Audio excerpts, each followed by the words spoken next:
Judul hari ini adalah Tanduk Kecil dan 2300 hari. Daniel 8 ayat 9 sampai 14. Mari kita membaca bersama-sama menikmati firman Tuhan. 1, 3. Maka dari salah satu tanduk itu muncul suatu tanduk kecil yang menjadi sangat besar ke arah selatan, ke arah timur, dan ke arah tanah permai. Ia akan menjadi besar, bahkan sampai kepada bala tentara langit. Dan dari bala tentara itu, dari bintang-bintang, dijatuhkannya beberapa ke bumi dan diinjak-injaknya. Bahkan terhadap panglima bala tentara itu pun, ia membesarkan dirinya, dan daripadanya diambilnya korban persembahan sehari-hari, dan tempatnya yang kudus dirobohkannya. Suatu kebaktian diadakan secara fasik, menggantikan korban sehari-hari, kebenaran dihempaskannya ke bumi, dan apapun yang dibuatnya, semuanya berhasil. Kemudian kudengar seorang kudus berbicara, dan seorang kudus lain berkata kepada yang berbicara itu, sampai berapa lama berlaku penglihatan ini, yakni korban sehari-hari dan kefasikan yang membinasakan, tempat kudus yang diserahkan, dan bala tentara yang diinjak-injak? Maka ia menjawab, sampai lewat 2300 petang dan pagi, lalu tempat kudus itu akan dipulihkan dalam keadaan yang wajar. Saya membaca suatu cerita, suatu kali seorang anak remaja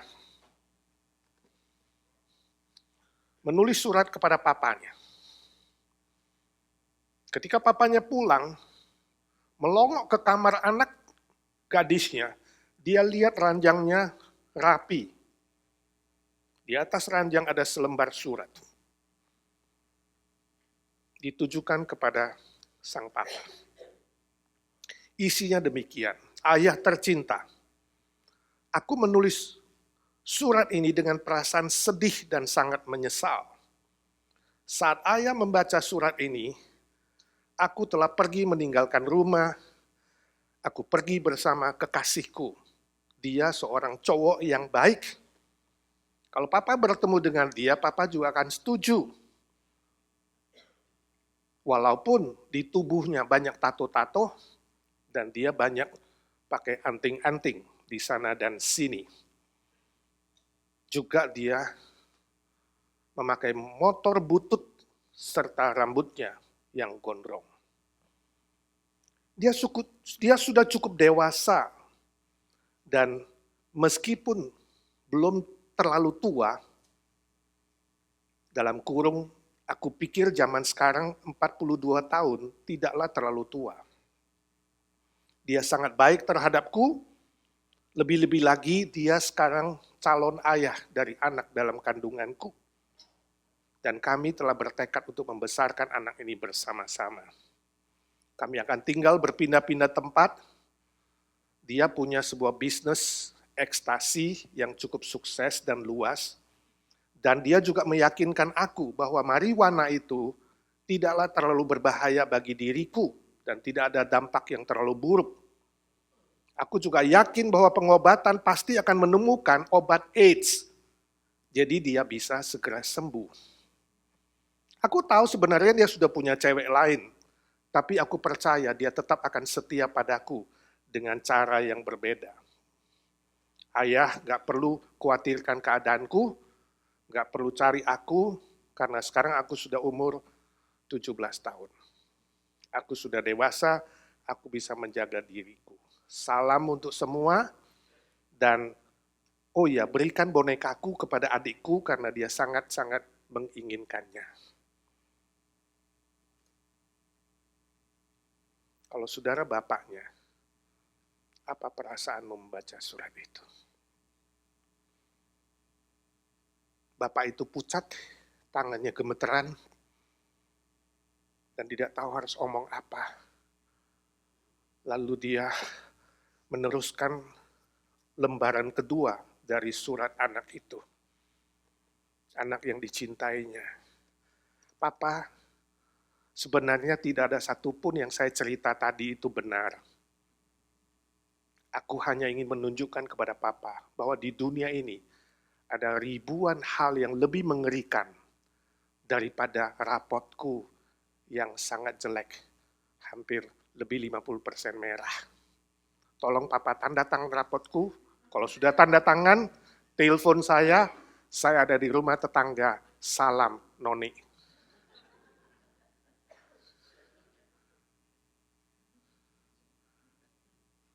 Kalau kamu benar ayahnya, ya, membaca surat itu setelah tahu lembaran pertama dan lembaran kedua berbeda, apa reaksimu?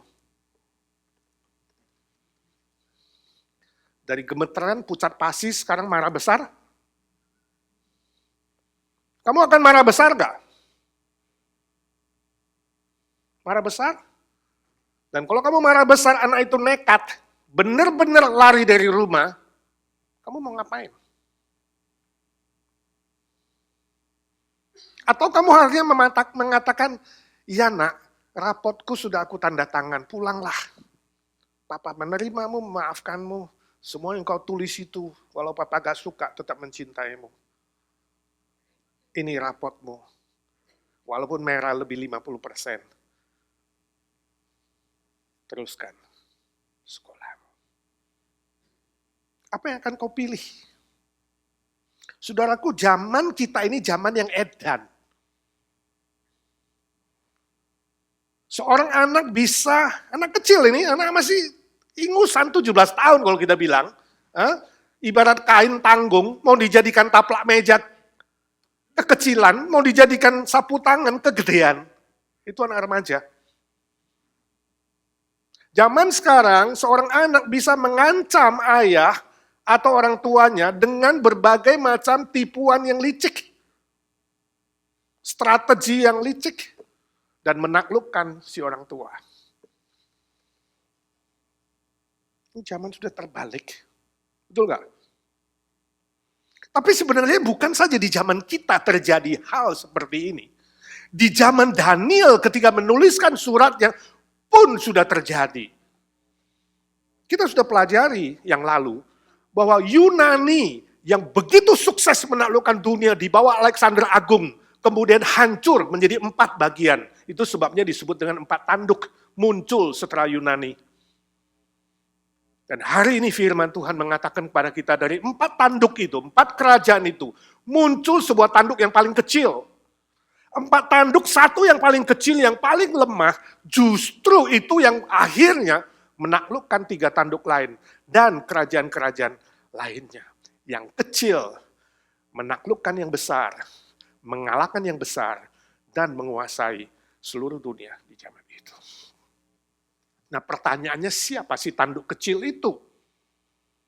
Ketika kita membaca surat Daniel tadi, siapakah dia? Ayat 9-12 menjelaskan, dia kemudian jadi besar, dia jadi kuat, dan bisa menaklukkan seluruh kerajaannya ke arah selatan, ke arah timur, dan ke arah tanah permai, yaitu apa? Tanah perjanjian, tanah pilihan Israel dan Yehuda. Kalau saudara teruskan membaca sampai ayat 23, di situ firman Tuhan menjelaskan bahwa raja ini mukanya garang, menakutkan, sadis. Dia pandai menipu dan dia sangat-sangat kejam. Siapa dia? Menurut catatan sejarah, dia adalah Antiochus Epiphanes. Antiochus Epiphanes adalah raja ke-8 dari kerajaan Seleukus, salah satu kerajaan Yunani yang paling kecil. Tapi dia mengembangkan kerajaannya ke Aram, ke daerah-daerah lain sebelah timur, dan ke tanah permai, yaitu Israel. Dia sangat licik, walaupun dia kecil, walaupun kelihatan lemah, dia sanggup membunuh kakaknya sendiri yang menjadi raja pada zaman itu. Dan bukan itu saja, dia ingin membunuh anak dari kakaknya, yaitu apa? Mahkota, putra mahkota yang akan menggantikan kakaknya. Tapi kemudian berhasil melarikan diri dan ditawan di kota Roma. Kemudian Antiochus mengangkat dirinya menjadi kaisar, menjadi raja pada tahun 175 sampai 164 sebelum Masehi. Sebelumnya dia gak punya nama Epiphanes, tapi kemudian ditambahkan namanya, tambah last name, Antiochus Epiphanes. Epiphanes artinya yang menyatakan kemuliaan. Sebab dia minta orang-orang memujanya, memuliakannya, dan menyembahnya. Secara historis, Antiochus Epiphanes berhasil memperluas kerajaannya ke selatan, yaitu di daerah-daerah Mesir, lalu ke sebelah timur, daerah-daerah Armenia, dan kemudian menaklukkan seluruh Yehuda dan Israel, yaitu tanah permai. Bahkan firman Tuhan mengatakan kerajaannya meluas. Bahkan dia, ayat 10, bisa sampai ke bala tentara langit. Bintang-bintang dijatuhkannya di bumi dan injak-injaknya. Itu adalah simbol dari orang-orang penting di zaman itu. Pemimpin-pemimpin besar di zaman itu. Dan orang-orang percaya di zaman itu. Ditaklukkannya. Banyak pemimpin besar kemudian dibunuhnya. Dan orang-orang yang percaya kepada Tuhan pun dibunuhnya. Salah satu kitab sejarah yang bisa kita baca adalah kitab 1 Makabe. Makabe itu adalah salah satu kitab apokrifa. Apokrifa artinya kitab-kitab yang satu zaman dengan perjanjian lama, tapi bukan Alkitab. Melainkan adalah kitab sejarah. Makabe diperkirakan ditulis oleh Raja Solomon dalam salah satu apokrifa, pasal yang pertama ayat 20-24, dan kemudian pasal 3 ayat ke-45, dicatat bahwa Antiochus Epiphanes kemudian masuk ke dalam bait suci di Yerusalem. Dan dia mengambil semua barang-barang berharga dari rumah Tuhan. Misalnya, dia mengambil kandil emas, dia mengambil mezbah emas, dan perkakas-perkakas lainnya. 1 Makabe pasal 1 ayat 41-5 mencatat bahwa Antiochus Epiphanes juga melarang orang-orang percaya hari itu pada zaman itu untuk beribadah kepada Tuhan, dan kemudian bait Allah dihancurkannya, dinajiskannya, diabaikannya, lalu orang-orang meninggalkan bait Allah. 1 Makabe pasal 1:52-61 mencatat Antiochus Epiphanes membunuh semua pemimpin-pemimpin yang tinggi pada zaman itu secara kejam dan secara sadis. Nah, ayat 12 agak sulit ditafsirkan ketika dikatakan suatu kebaktian diadakan secara fasik dan menggantikan korban sehari-hari. Apakah dia membangun kebaktian baru? Tidak. Karena istilah ini berarti dia mengajak orang-orang untuk menyembahnya, bukan di bait suci, meninggikannya, memujanya. Murtad dari Tuhan. Dan kemudian ikut kepada semua peraturan yang dibuat oleh Antiochus. Dan Makabe mencatat lagi bahwa pada zaman itu ada sebagian orang Yahudi yang murtad kepada Tuhan dan mengikuti Antiochus Epiphanes. Tapi sebagian lain yang setia kepada Tuhan harus dibinasakan, dibunuh oleh Antiochus. Nah, saudara, secara konteks kitab Daniel, kita melihat bahwa si tanduk kecil itu adalah Antiochus Epiphanes.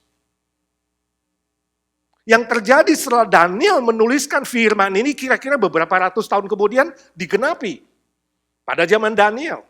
Tapi ingat, Daniel adalah kitab nubuat berganda, double prophecy, double. Pada zaman Daniel, si tanduk kecil adalah Antiochus Epiphanes, tapi di akhir zaman, si tanduk kecil itu menuju kepada simbol antikristus. Suatu hari si antikristus yang single, yang tunggal, akan muncul sebelum Yesus datang kedua kali. Dan dia akan mengulangi kejahatan seperti Antiochus, bahkan lebih sadis dan lebih kejam dari Antiochus Epiphanes. Itu sebabnya orang-orang yang suka hitung-menghitung mulai melihat nih, dari zaman Antiochus, siapa lagi ya yang kelihatannya kecil dan licik,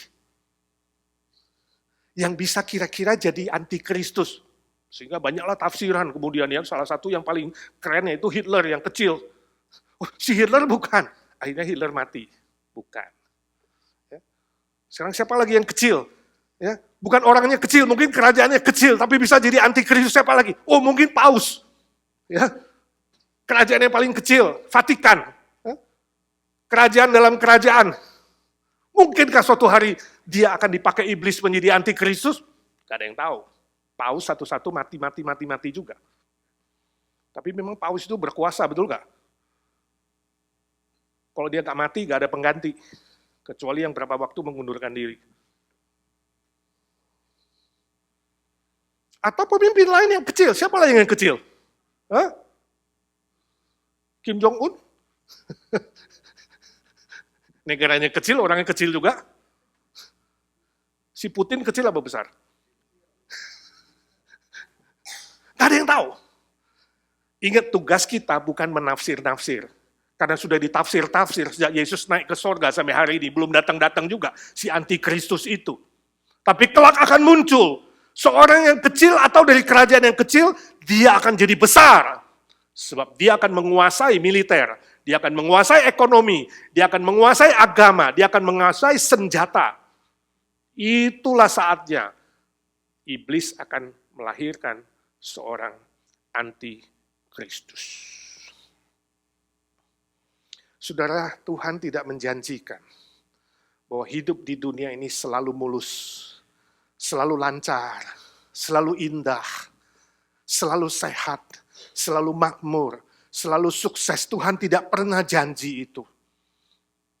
Tapi firman Tuhan mengatakan, hidup di zaman akhir ini akan semakin tidak enak, akan semakin berat, akan semakin besar tantangannya. Sampai dari klimaks Yesus katakan di Matius 24, saat itu akan terjadi penderitaan besar yang sepanjang sejarah belum pernah terjadi.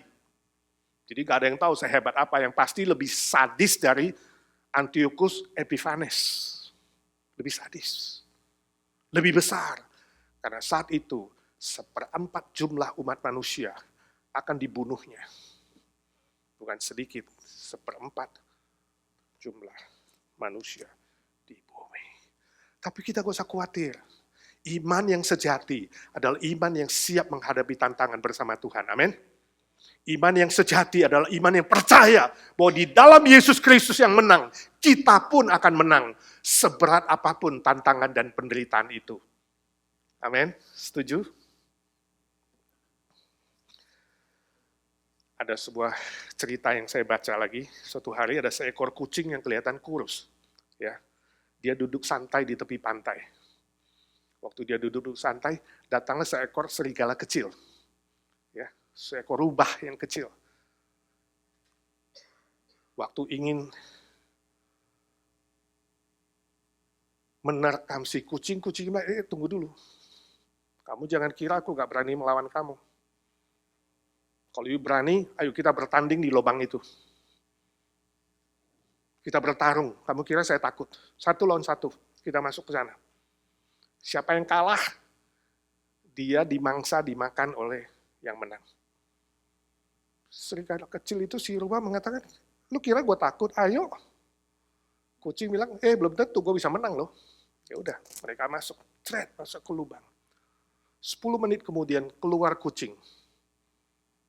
Memegang setangkai paha dari serigala kecil si rubah itu. Dan dia santai mulai makan. Di tepi pantai, dia pakai kacamata hitamnya, angin sayup-sayup, santai. Di tengah-tengah makan, datang lagi serigala yang lebih besar. Ingin melahapnya, ingin menyerang dia. Dia bilang, tunggu dulu. Lihat ini apa? Hah? Ini pahanya serigala kecil nih, rubah. Lu berani melawanku? Ayo, kalau lu jago, masuk ke lubang, kita tanding di dalam. 1 lawan 1. Siapa yang menang, dia melahap memakan yang kalah. Wah, tertantang serigala besar. Siapa takut? Ya, kucing kurus begini, ayo masuk. Kedua masuk, 20 menit kemudian keluar kucing, memegang setangkai paha serigala besar. Dia melahap, santai. Sekarang ada kelapa muda. Gak lama kemudian datang beruang yang cukup besar. Ya. Dia kira, wah ini makanan nih. Waktu dia mau menyerang si kucing, dia bilang, tunggu dulu. Kalau you jago, lawan saya 1 lawan 1. Mari, masuk ke lubang itu, lu berani gak? Lihat ini, paha siapa ini? Hah? Serigala aja kalah. Beruang bilang, lu kecil. Kucing krempeng, lu kira gue takut? Ayo masuk, cret, masuk. Setengah jam, saudara. Kucing keluar, pegang pahanya. Si beruang. Santai dia makan. Sekarang bukan aja ada kelapa muda, ada bir. Asik, sayup-sayup. Pohon kelapa. Melambai. Waktu sudah pukul 6, pukul 7 udah agak petang. Kucing masuk ke lubang, dia teriak, "Woi, keluar woi. Hari ini tugas selesai. Besok kita lanjutkan lagi." Kemudian dari lubang lompat seekor macan yang besar. Dan si harimau berkata, "Terima kasih kawanku, kita kerja sama yang baik. Aku gak usah kerja keras mengejar lawan, you mengantarkannya kepada saya. Besok kita kerja sama lagi." Saudara, ini hanya cerita humor. Terlepas dari kelicikan si kucing, saya ingin beritahu saudara, di dalam kamu ada Yesus Kristus yang hidup dan ada Roh Kudus. Jangan melawan, menantang apapun persoalan di dunia ini sendirian. Kita punya Yesus Kristus yang menang. Kita punya Roh Kudus yang akan menolong, menguatkan, dan membantu. Bahwa semua tantangan, ujian, cobaan, godaan, serangan, penderitaan, kesulitan, Yesus mengatakan, kamu akan mengalami kemenangan bersama aku. Amin. Jangan khawatir, hadapi bersama Tuhan, jangan hadapi sendiri. Jadikan Tuhan 100%, Tuhan yang menguasai pikiranmu, menguasai hatimu, dan menguasai keputusan-keputusanmu, tindakanmu, maka kamu akan berhasil di bumi dan di akhirat nanti. Itu menjadi pegangan kita. Amin. Oke, selanjutnya saudara, ya, kita melihat bahwa ayat 13 mengatakan Daniel melihat 2 orang kudus sedang berbicara. Ya. 2 orang kudus di sini menunjuk kepada malaikat. Ingat, penglihatannya muncul malaikat Gabriel, dan kemudian sekarang ada malaikat lain yang bertanya kepada Gabriel yang memberitakan firman Tuhan itu. Dia bertanya, sampai berapa lama berlaku penglihatan ini? Maksudnya penderitaan di bawah Antiochus Epiphanes ini, berapa lama terjadinya? Berlangsung berapa lama panjangnya? Kemudian Gabriel menjawab di situ, dia katakan, sampai lewat 2300 petang dan pagi. Apa maksudnya? 2300 petang dan pagi. Pada umumnya ada 3 tafsiran. Tafsiran pertama mengatakan bahwa 2300 petang dan pagi itu, karena petang dan pagi maka dibagi 2, itu menjadi 1150 hari. Itu sama dengan 3,5 tahun. Bahwa mereka akan mengalami penganiayaan dan kelak ketika Antikristus datang, kita akan mengalami penganiayaan selama 3,5 tahun. Ini tafsiran pertama. Ya, sebenarnya tafsiran ini kurang tepat sebab orang Yahudi menghitung hari itu tidak seperti kita menghitung 365 hari setahun, tapi 360 hari. Karena perhitungan mereka bukan berdasar matahari, tapi berdasar bulan. Jadi kalau 360 hari itu jatuhnya adalah 3 tahun, 2 bulan, 10 hari. Kita kurang setuju, tidak setuju dengan tafsiran pertama. Tafsiran kedua mengatakan 2300 petang dan pagi sama dengan 1150 hari, namun dikaitkan dengan penganiayaan Antiochus saja. Tidak dikaitkan dengan Antikristus yang disebutkan di dalam Daniel pasal 7 ayat 25. Ini juga kurang tepat. Tafsiran yang kita setuju dan sesuai dengan berita firman Tuhan adalah yang ketiga. 2300 petang dan pagi ini dihubungkan dengan Kejadian pasal pertama.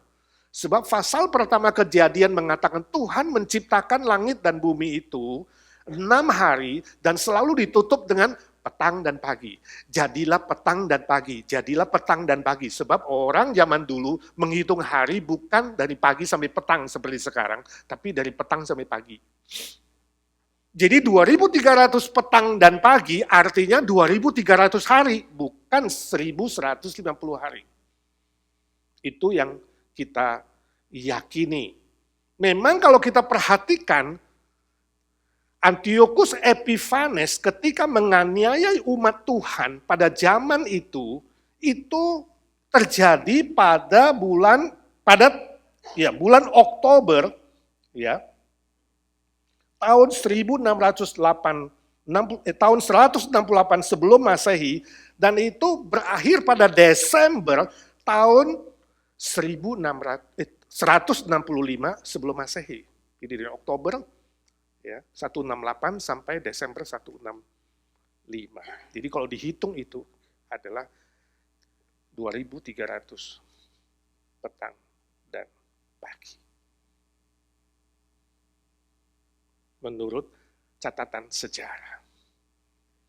Pada Desember 165 itulah muncul seorang pahlawan Yahudi yang sangat terkenal, yang sangat dipuja oleh orang-orang Yahudi sampai hari ini, bernama Judas Maccabeus. Judas Maccabeus hanya mengajak segelintir orang-orang Yahudi yang tangguh untuk berperang, menaklukkan Antiochus Epiphanes. Dan di bawah Judas Maccabeus lah orang Yahudi kemudian kembali bisa membangun rumah Tuhan dan beribadah di rumah Tuhan. Sehingga seluruh upacara perjanjian lama yang tadi dirobohkan oleh Antiochus dipulihkan pada zaman Judas Maccabeus. Setelah 2300 hari. Kita setuju dengan pandangan ini karena cocok dengan sejarah. Tapi ingat saudara, saya ingin kita tidak terfokus pada hitungan matematika 2300 hari, atau tidak terfokus pada penafsiran hurufiah pada zaman itu saja. Ingat, Daniel bersifat double prophecy. Nubuat berganda, berlaku pada zaman Daniel, tapi juga berlaku pada zaman kita. Menjelang kedatangan Tuhan Yesus kedua kali nanti, orang-orang percaya, orang-orang Kristen itu akan dipulihkan kembali. Jadi Yesus datang 2 kali ke dunia ini, saudara. Waktu datang pertama kali sebagai juru selamat, kita dipulihkan. Kita diselamatkan secara fisik dan rohani. Sehingga tubuh kita disebut dengan bait Allah yang dipulihkan. Yesus adalah domba Allah yang mati bagi kita. Menggenapkan seluruh perjanjian lama. Sehingga hari ini kita tidak perlu korban bakaran untuk beribadah kepada Tuhan. Sebab Yesus adalah korban yang sempurna. Itu penggenapan pertama. Ingat, Yesus datang 2 kali. Double prophecy. Dinubuatkan pertama kali memberi kita keselamatan, seluruh korban perjanjian lama hapus, gak perlu potong sapi, gak perlu potong domba, itu sudah selesai. Tubuh kita hari ini disebut dengan bait Allah. Sebab ada Roh Kudus di dalamnya, yang tinggal di dalam kita. Dan ingat, kedatangan Yesus kedua kali nanti, seluruh eksistensi kita, tubuh, jiwa, roh, akan disempurnakan. Pemulihan yang sempurna, itu akan terjadi. Sebab itu saudara, hari ini kita harus sadar bahwa tubuh dan roh kita yang sudah diselamatkan Tuhan itu adalah bait suci. Ini hanya gedung ibadah. Tapi yang lebih penting adalah tubuh, jiwa kita, roh kita. Bait suci didiami oleh Roh Kudus, didiami oleh Tuhan. Sebab kita sudah dibenarkan dan dipulihkan. Kalau istilah dipulihkan secara wajar, itu sebenarnya dalam bahasa aslinya artinya dibenarkan artinya. Dan di dalam Yesus Kristus kita sudah dibenarkan. Justified by our Lord Jesus Christ. Ketika kita menerima Dia menjadi juru selamat. Sebab itu hargai tubuhmu. Ya, cintai tubuhmu. Rawat tubuhmu. Kembangkan tubuhmu. Jaga tubuhmu yang sehat. Saya tahu kamu itu yang kerja keras, banyak orang Indonesia kalau ke Amerika itu memburu dolar. Kerja mati-matian, setengah mati, seperempat mati, lebih 12 jam. Makannya sederhana, pulang ke tempat kos hanya super mie. Paling kalau minggu ke gereja masih ada sisa makanan regency, bawa pulang sedikit, taruh di kulkas. Senin makan, Selasa habis. Rebo super mie, Kamis super mie. Saudara jangan, rawat tubuhmu, jaga kesehatanmu, itu penting sekali. Sebab tubuh jiwa kita itu adalah Roma 12 ayat 1 tadi mengatakan persembahkan tubuhmu sebagai persembahan yang hidup. Bukan yang mati seperti korban perjanjian lama. Yang hidup, semangat, jangan kelihatan lesu. Khususnya Asher, saya ingatkan di depan itu menyambut. Jangan lemes, selamat datang. Ya, yang mau ke gereja aja stres lihat kamu. Ya kan? Saya udah bilang senyum itu penting, bahasa universal. Coba lihat kiri dan kanan. Kalau kamu senyum, dia balas gak? Lihatin, kalau dia balas itu normal. Kalau dia gak balas, kecuali pakai masker, gak kelihatan senyumnya. Jaga karakter. Saya baca sebuah cerita, suatu hari ada satu orang, nguping pembicaraan di telepon umum. Ya, seorang bapak telepon, marah-marah. Ya, dia mengatakan, saya tahu kamu suka itu. Saya tahu memang keinginan hatimu itu pengen pakai tato-tato di tubuhmu, pakai anting-anting di banyak lah, di mata, di kuping, di telinga, di lidah. Saya tahu itu kamu suka, ya kan? Tapi aku tidak setuju. Jadi yang nguping itu dengar, ini bapak hebat juga sama anaknya, tegas dia. Kalau kamu tetap ngotot, ya mau tato-tato dan anting-anting, sebaiknya jangan tinggal di rumah. Sebab kalau kamu masih tinggal sama aku yang buat peraturan. Tidak ada tato-tato, tidak ada tusuk sini, tusuk sana. Yang dengar nguping itu, ini bapak hebat juga ya. Ini jangan-jangan dia majelis atau pendeta kali ya. Sangat-sangat tegas. Lalu si bapak itu ngomong selanjutnya, bilang, lagi pula mah, kamu usianya sekarang 80. Mana ada sih orang 80 tato-tato dan pasang banyak anting-anting. Yang nguping bilang, ilah ternyata ngomong sama mamanya. Ternyata senior-senior juga suka ya tato-tato ya. Hari ini ulang tahun Mama Merin ke-90. Nanti kita mau nyanyiin, saya harap Mama Merin gak minta tato di ulang tahunnya. Atau anting-anting sini sana ya. Tentu saudara, cerita ini gak hanya berlaku untuk senior. Bukan humornya orang senior saja, ini berlaku untuk semua kita. Yang tua, yang muda, yang besar, yang kecil. Mari hargai, cintai, rawat tubuhmu dengan baik. Bukan hanya tubuh, tapi juga karakter. Hargai baik, supaya bait suci ini bisa menjadi kemuliaan bagi nama Tuhan dan menjadi berkat untuk orang lain. Bukan hanya secara fisik, ya, tapi juga mungkin secara financial harus baik. Jangan tergoda untuk serakah, kalau financial itu perjudian, penipuan, buang semua itu. Ya. Kalau secara fisik itu bisa saja hari ini kita hadapi tantangan yang berat. Ada pornografi, ada percabulan, ada perzinahan. Buang itu, hargai tubuhmu. Ada kemalasan, ketakutan, kecurangan ini dalam karier. Ingat bertahan, pegang kebenaran dan kejujuran. Juga di dalam karakter. Jangan sampai ada kemarahan, iri hati, kebencian, dendam. Itu semua hal yang merusak tubuh, mental, dan rohani. Tetap bertahan dan berjaga. Fisik, mental, rohani, karakter. Untuk kebesaran nama Tuhan. Amin. Mari kita doa.